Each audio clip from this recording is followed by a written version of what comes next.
Hello, welcome to our first director interview of this season. I'm joined here, my name is Holger Seim. I'm the Director of Drama Studies at the University of Toronto, Mississauga, and I'm joined today by Anita Selva, who is directing our production of Brecht, Hauptmann and Weill's Threepenny Opera, which is opening tomorrow, October 3rd.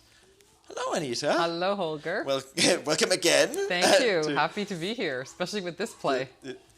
Right. Yeah.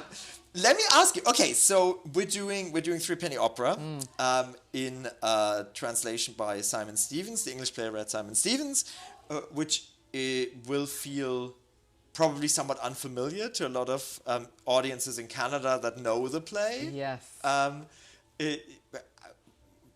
did you, in encountering this translation for the first time, and as someone who knows the play already in the more traditional English translation, what was that like? That encounter with this? It was a bit arresting, but it was also very refreshing because I always, considering the subject matter and what Brecht is talking about, and he's really taking some shots at capitalism and the class system and oppression and all that kind of stuff. And we're dealing with a criminal underworld. And I always felt like a lot of the earlier versions of Threepenny Opera, the translations, I felt like they were a bit cleaned up. Right. And so they were safer. They were, very PG. And this version, I feel, to me, and I don't know because I wasn't around at the time, but this version to me instantly felt closer to what I imagine Brecht and Weill wanted to accomplish. And the kind of effect they wanted their audiences to feel. So this play is a lot more in your face. It's a lot more shocking. It's grittier. It's more dangerous than the other translations, and that really excited me as a director. Really excited me. Yeah.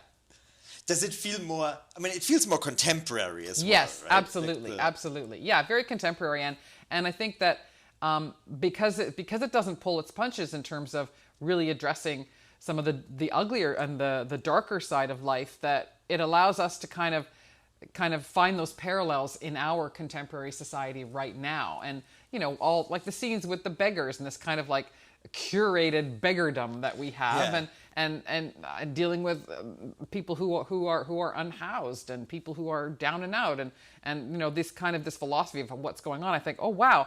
That's really interesting because we need to find solutions for our people who don't have homes and stuff like that, and who need support.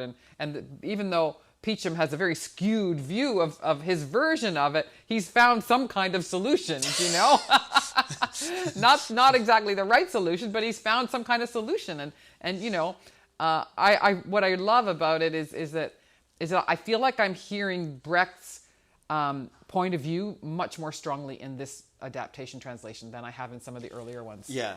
Yeah.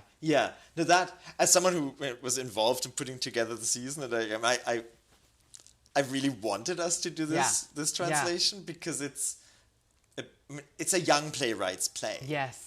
And Brecht is not the sort of established figure of the 1950s. No. But it's a young playwright's play who's that young Brecht was... Yeah, 1928. He was young, yeah. Yeah, he's young. He actually, I think, likes that sort of seedy underworld. Yes, he obviously has a weakness for the characters like McKeith, like the sort of... people who inhabit the shady, the half world. So so it's by being modern, by being in your face, I think it actually gets historically the moment of the play. Yes, more brighter. Accurately. More accurately. Than a cleaner version. I agree. Now, you already addressed a little bit about this being a political play and so on. It's which can be tricky when dealing with historical material, right? A play that was political in 1928 obviously reads differently in its politics now. So how did you tackle that question of doing something that... Ironically, it's not that different, because I think that we are still dealing with the class system. We are still dealing with poverty. We are still dealing with the bourgeoisie living in their ivory towers. And I think what this play does, it talks about, we take a look at this kind of underworld, this seedy underworld, But what we're seeing is that even within that, there's a hierarchy, there's an elitism even in there. And so for me, it's a really strong reflection on society in general. And so looking at the fact that, you know, you may be a wealthy, educated person, but that doesn't mean you're not criminal in your own way, or you don't have perverted behaviors or fantasies or weird things going on, or that you're not a criminal, right?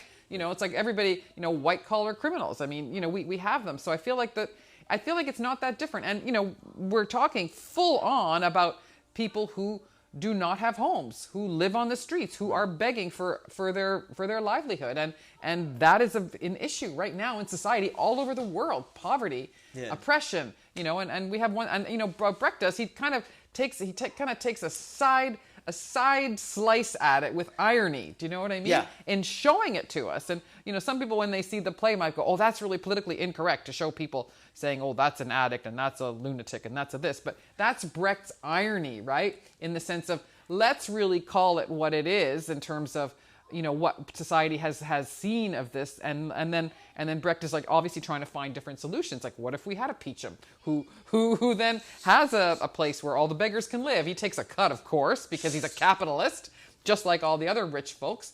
But like, so what are, you know, and we have brothels, which we don't necessarily have in Canada, but there are brothels that exist around the world, right? Yeah.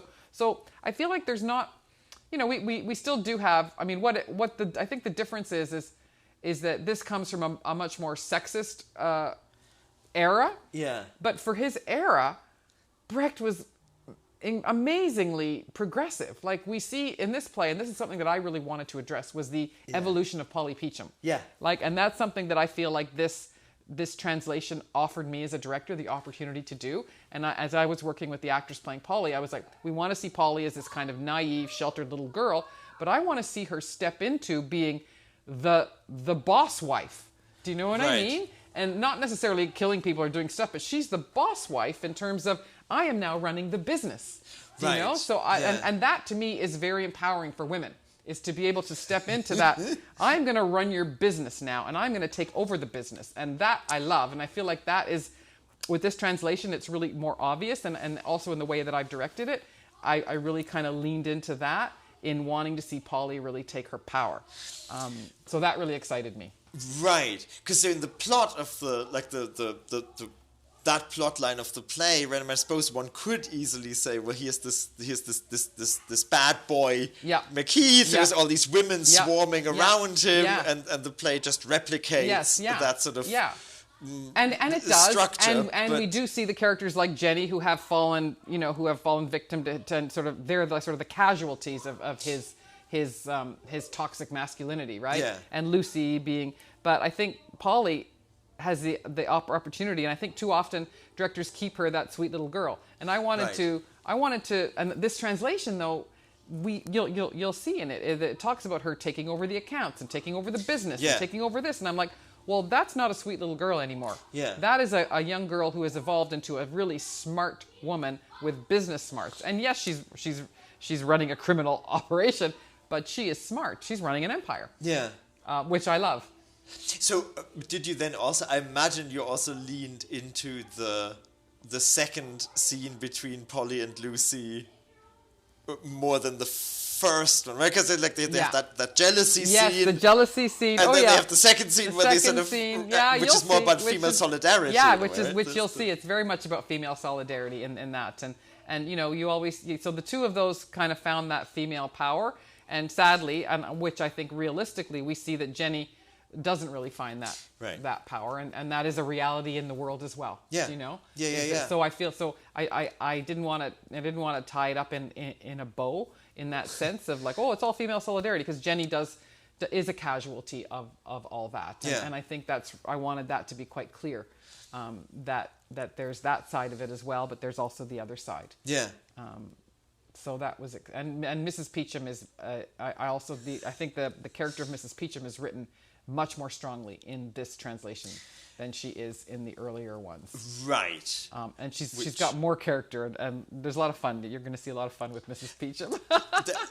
that I think. See, it's sort of interesting because we don't really know, like in the way this play came about in 1928. Yes. We do know now that Elisabeth Hauptmann, like Brecht's Yes, collaborator, yes. had a pretty strong Strong role in it. and we can't exactly determine how much, No. but I do wonder Yes. if that doesn't have something to do with. I wonder too, because the women are such key players in here. Yes, it is. Yes, Macheath is sort of the anti-hero, but the women are such key players, and the relationship between Mrs. Peachum and Mr. Peachum, and then Mrs. Peachum having her own agency too, because in this translation, you know, she's had like a liaison with Macheath as well, which in the earlier translations we don't see that. We don't see that, and she's got a whole underworld life going on, whereas in earlier versions I saw her more as just like the wife and the mother of Polly and the wife of Mr. Peachum, whereas this one she's got a whole trajectory all on her own,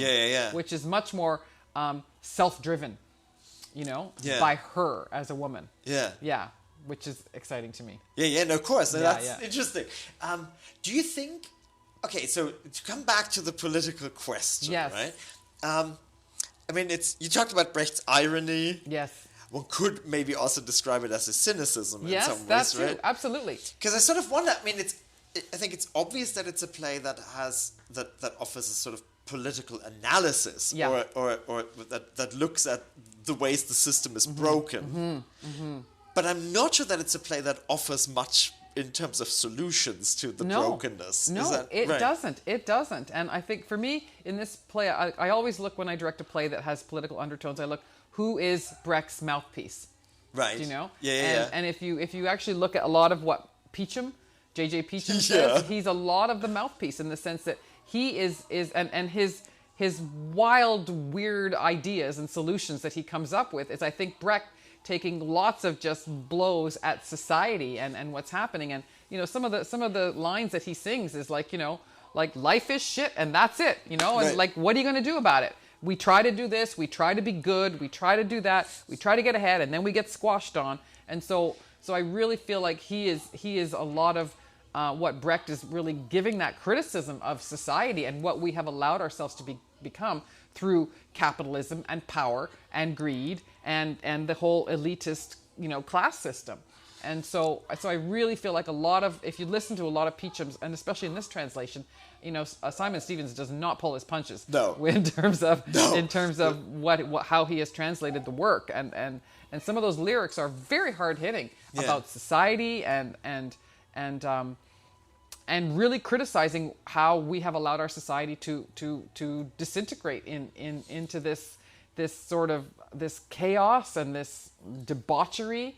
And I think and it's at every level, because Mr. Peachum is always trying to elevate himself. Right. Always, right? And he's elevated himself to the king of the beggars, but then there's a whole nother system. Like it's almost like the galaxies. You know what I mean? Like there's one galaxy here, but that outside of it there's another galaxy and another galaxy and another galaxy. And I think that's what Brecht is getting at, in the sense that all this power and this oppression and this criminality and this pushing down of people. It's like what in the canon song, they sing, "What keeps man alive is he feeds on others." Right. And that's I think that's what Brecht is getting at. It's like, this is horrible and it's ironic, but man survives by eating on other men and by stepping on other men.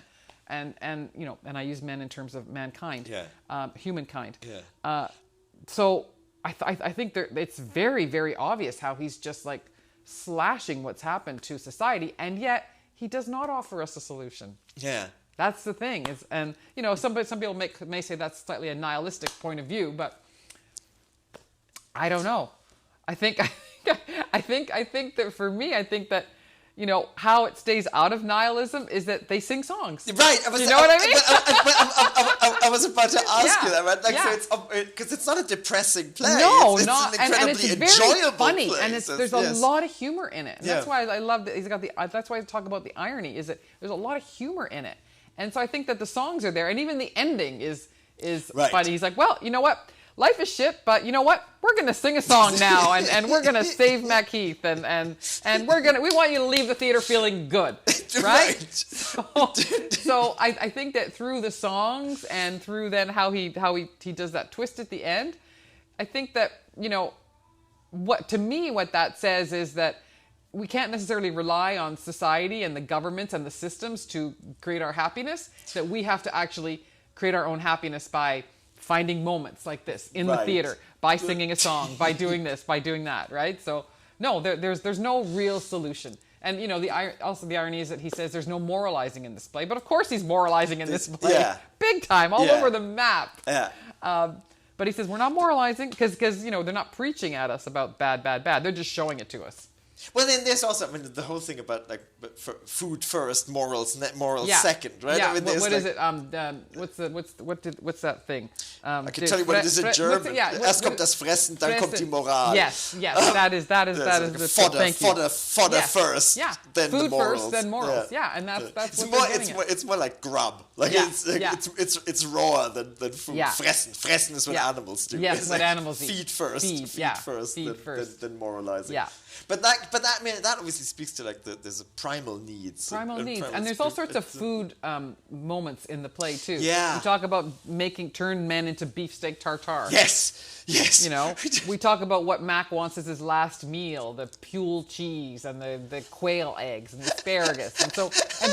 But what are those? Those are like those are elite delicacies. Yes. Right? Steak tartare and quail eggs and Pule cheese. Those are all elite, expensive delicacies, right?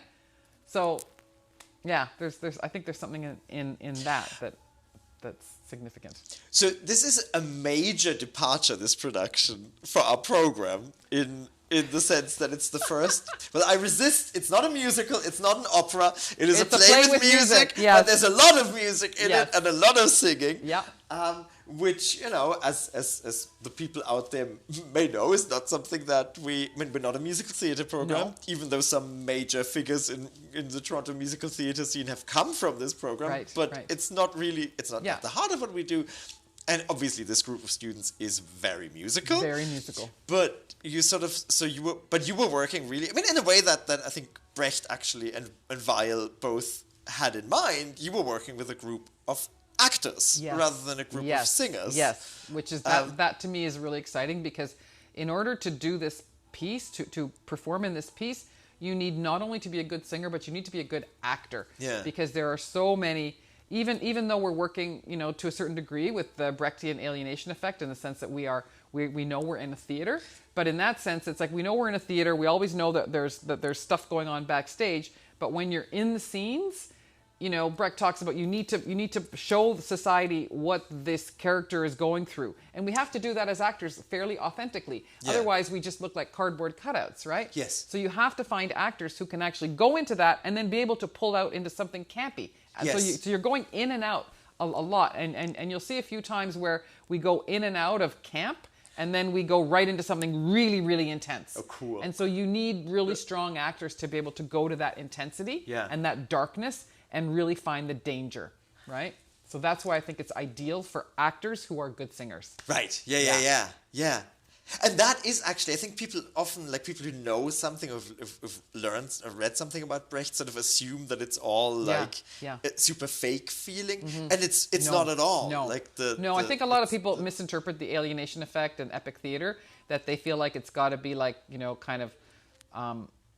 I don't know, these kind of like a mask almost. Yes. And I don't know. That's not how I interpret Brecht.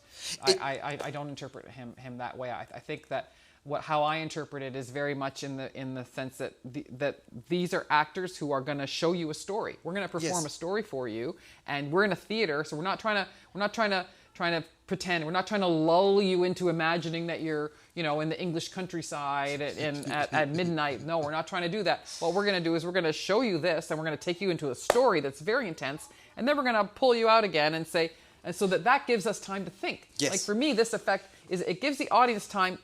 When we go in and out, it allows the audience time to go, oh wow, that was interesting. What's that? How do I feel about that? Well, that was really interesting. Oh, that's kind of ironic. So I think, and that's I think what they always wanted was that. Yeah.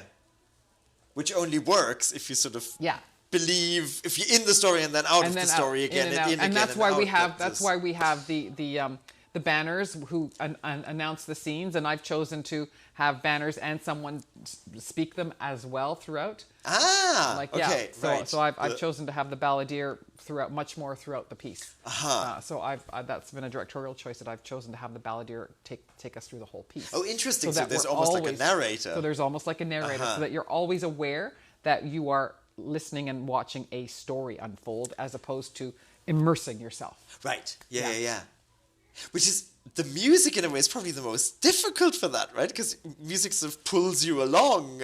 It does. In a different register, I suppose. It does, but you know what's interesting about the music? In that the music is a lot of the music for me, and the lyrics are very much telling the audience something, as opposed to falling into this kind of, there's a couple of songs, there's a couple of ballads in it where we kind of fall more into the personal, but a lot of the music and a lot of the songs are not so personal, and they're political, and they're social. They're social commentary. Right. So and they're really in-your-face social commentary, and I've chosen to play it as very in-your-face social commentary and very confrontational.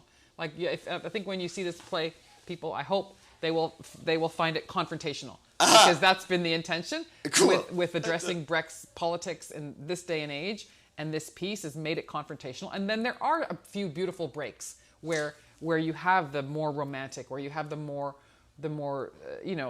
personal, the more soulful stuff, which is nice, because the audience kind of needs that too. Yeah. Right? We need that, because if we're all political social commentary in your face, it gets a bit much. So I think Brecht and Weill did a beautiful job of kind of having that as the main sort of goal for the music, but then also having these couple of beautiful ballads interspersed. Yeah, music. I mean, Weill is a really interesting composer, right? And that is obviously an avant-garde composer, and you sort of might think, oh, that's difficult. Yeah. But there's a reason some of those songs became international hits, right? And they're just really awesome songs. They're really awesome songs, and they have a lot of depth in them, and they have a lot of attack in them. Yes. And you will see when and our music director is brilliant, and he has interpreted Weill, because as you know, this play it's made for a 7-piece band plus piano, right? But we're just using piano, and you need a pretty astute music director, pianist, to play this music solo,